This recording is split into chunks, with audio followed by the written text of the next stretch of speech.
All right. Dun, dun, dun. Okay.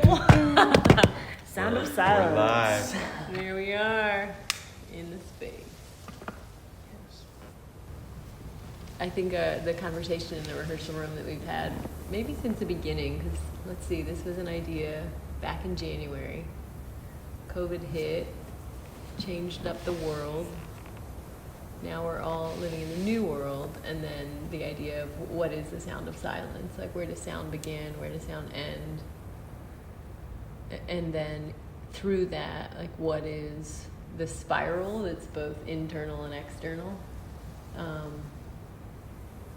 And like sitting with that through movement and how the body tells stories even when we're not speaking. Those are things that have been coming up for me in like the process of making this.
The spiral into the picture and bringing that into the conversation.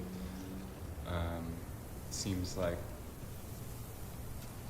I'm paying attention more to where are we spiraling in and out of. And some spirals are more extreme. And I'm just paying attention to what silence is, what it has the potential to be, and how it can be very violent to be silent. We're hearing that a lot now, and how you can also find so much stillness and growth and peace in silence. Silence can be surrounded by noise. Silence can be the absence of noise. It's also, I think, maybe to do with feeling you come into the world alone and you leave alone, and there's silence on both ends, I think, of the beginning of life and the end of life. And that silence is maybe the opportunity to listen deeper or to awaken. That spirals can be both inner and outer, and maybe if we remove the judgment of why do we spiral, then maybe we're actually able to inventory our life or our trajectory of where we want to go more. Yeah, one spiral is only leading to another spiral. I love that. Well, and I think a lot that COVID has made me think about is the practice of listening, of how we listen. What? What? Sorry, what were you saying? I'm sorry, I wasn't with you. You were saying? You were silent, but you were somewhere else. Totally. I think it's just made me think about how I listen, or what am I listening to? Like, where am I sourcing information, the news, cataloging like friends, conversations I've had, like taking an inventory of my life is one of the things that COVID has done for me, I think, during this time.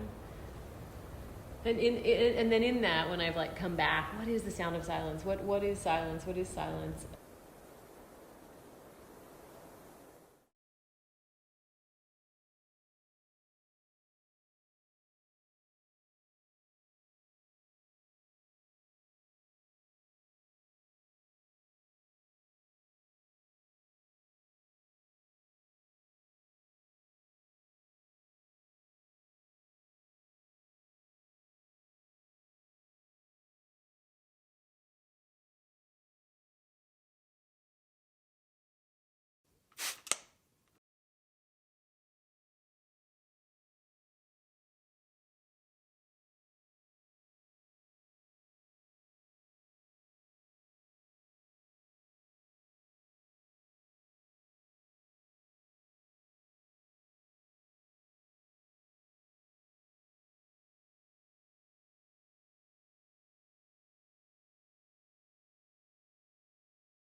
often think of that John Cage piece. I think it was like 4 minutes and 33 seconds. I can't remember the specific second part of it. I know it was 4 minutes, where he, you know, walked up to the grand piano and he sat in front of the piano and he had the music and he sat down and his hands were placed on the piano, but for 4 minutes and 30 something seconds, that was what the audience listened to.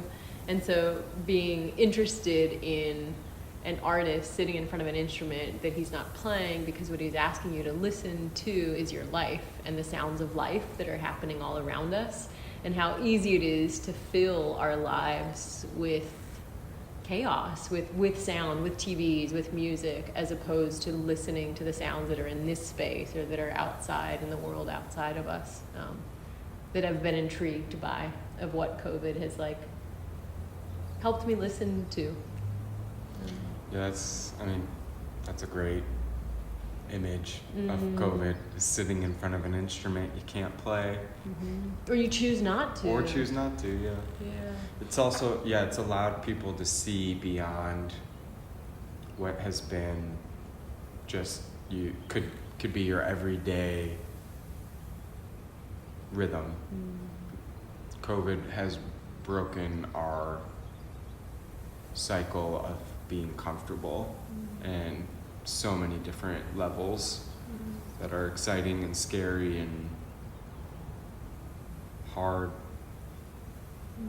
in so many different ways, so many different people struggling, but we will rise to the occasion. And sometimes letting silence in helps to figure out what the next step is, and instead of forcing it, it's actually about shutting it down and shutting it off. And then within that silence, I find a lot of things come to me when I'm sitting in silence in the bathtub. That is like my home of what's next. It's because I'm shutting my brain off. It's like some of the only times I feel like I can think by not thinking. And I think with this exploration, like exploring what is process and the privilege to make art during this moment in time, I mean, to be able to touch somebody else, to be able to work without a mask on, which also is something that I guess I just wanted to mention or to speak to, of like spending time living together and getting to know each other, like living wise, but then just being friends. That there are so many friends, family members that I can't touch, that don't want to be touched, that learning, adjusting to how to be with people with a mask on in society is new, is just like a new reality that I continue to figure out how to adjust to, when you can't see that part of the body, but then you also can't physically touch for fear of spreading this virus that we're still learning about. So there's I feel such joy being in a room, getting to like touch another body, and that makes me recognize the lack of touch that currently I feel that I'm like learning to sit with more and more, you know, as COVID continues on, and that the facts, the staggering numbers of deaths, illnesses, cases, maybe not necessarily in Oregon, but that are still part of our daily sort of wake up call in other states, in the world, that we're learning to care for each other. I hope that's what the world's learning, how to care for each other.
Yeah, and you said it, like recognizing our privilege of being able to do things like make this or walk down the street and get a coffee right now, examining what is privilege and what your privilege is.